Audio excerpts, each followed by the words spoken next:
اچھا ظالم کو یہ بھی پتا ہے کہ اگر یہ قومیں جاگ گئیں تو پھر میرے ہاتھ میں نہیں رہیں گی پھر. تو ظالم کی موت ہوتی ہے قوموں کی آگہی، قوموں کا علم ظالم کی موت ہوتی ہے.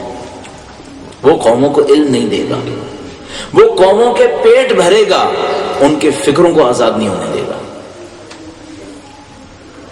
اور یہی کام یہاں ہو رہا ہے، یہی کام امریکہ میں ہو رہا ہے. یہ اپنی قوموں کے شکم بھر رہے ہیں، ان کی فکروں کو آزاد نہیں ہونے دیں گے. اور یہ میں ابھی آپ کی خدمت میں عرض کرنے کی کوشش کروں گا کہ آپ کہیں گے نہیں اس سے زیادہ آزادی کہاں مل سکتی ہے، اور میں آپ سے عرض کروں گا یہ آزادی نہیں ہے، یہ غلامی کی ماڈرن قسم ہے. سبحان اللہ. یہ 20ویں صدی کی غلامی ہے، یہ 21ویں صدی کی غلامی ہے. ایک بات جملہ اور عرض کروں بیچ میں، یہ جتنی ہم کوشش کر رہے ہیں ظلم کے انالیسس کے ذریعے، یہ کیا کوشش ہے؟ ہم امام زمانہ کے دشمنوں کو پہچاننے کی کوشش کر رہے ہیں. یملأ الارض قسطا وعدلا کما ملئت ظلما وجورا. وہ زمین کو عدل و انصاف سے بھریں گے جیسے کہ وہ ظلم و جور سے بھری ہوگی. دنیا کے سارے ظالم ان کے سامنے کھڑے ہوں گے. تو یہ جو ہم کوشش کر رہے ہیں یہ کیا کر رہے ہیں؟ یہ ظالموں کو سمجھنے کی کوشش کر رہے ہیں تاکہ ہمیں پتہ چل جائے کہ ہمارے مولا کے سامنے کون سے دشمن آ کر کھڑے ہوں گے. ہم ہوشیار ہو جائیں، کہیں ایسا نہ ہو کہ ہم ظالموں کے ساتھ کھڑے بھی نظر آئیں. جس طرح حق نے ترقی کی ہے اس طرح باطل نے بھی بہت ترقی کی ہے. ہم لوگ سمجھ رہے ہیں کہ حق کے نمائندوں تو شریعت کاملہ تک پہنچ گئے اور باطل کا کوئی نمائندہ ہی نہیں ہے. نہیں، باطل کا بھی نظام ہے جیسے حق کا نظام ہے. یہاں آئمہ ہیں، انبیاء ہیں، اولیاء ہیں. باطل کا بھی نظام ہے.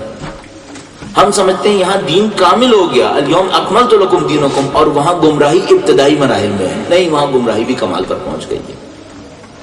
وہاں گمراہی کمال پر پہنچ گئی. وہ جو کمال پر پہنچنے والی گمراہی ہے اس میں ظالم آگاہ ہو گیا. ظالم کیا جان گیا؟ ظالم یہ جان گیا کہ اگر میں نے فزیکل ٹارچر کیا یہ بغاوت کرے گا.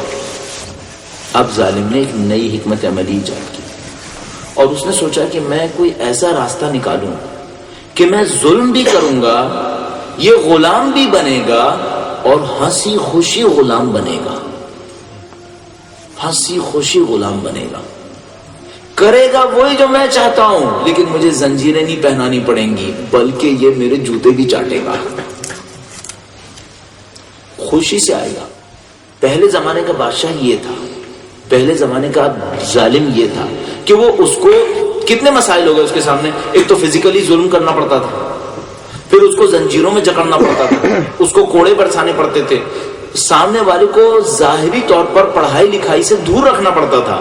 اب جو جدید دور کا ظالم آیا اس نے کہا بھائی میں یہ سارے کام کب تک کروں گا، یہ لوگ باقی بن جائیں گے، ان کی نسلیں باقی بن جائیں گی. اب اس نے کیا کہا؟ کہنے لگا کہ میں زنجیر نہیں پہناؤں گا، میں اس کو آزاد چھوڑ دوں گا، میں اس کو پڑھنے بھی دوں گا، اب بھی یہ غلام رہے گا.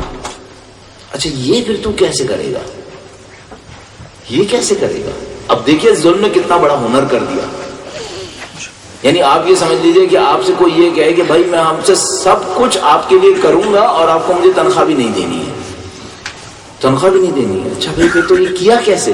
ہاں اس نے ایک سادہ سا کام کیا. اس نے کہا کہ میں اس کی نفسانی خواہشات کو آگ لگا دوں گا،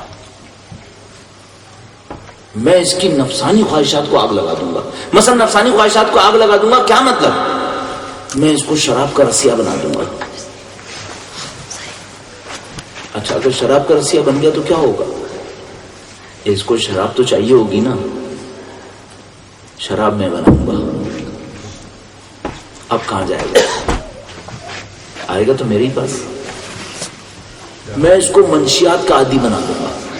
یہ انجینئر ہوگا، یہ پروفیسر ہوگا، یہ ڈاکٹر ہوگا، یہ ریسرچ اسکالر ہوگا، لیکن اس کو شراب کی عادت ہوگی. اور شراب پینے کہاں جائے گا؟ میرے پاس آئے گا. اچھا پہلے والے جو ظالم ہوتے تھے وہ اپنے مظلوموں کو کمانے نہیں دیتے تھے، کہتے تھے تمہیں کوئی کمائی نہیں دیں گے، تمہیں 10 روپے بھی نہیں دیں گے. آج کا ظالم کیا کہتا ہے؟ بیٹا جتنا کمانا ہے کماؤ. کیوں؟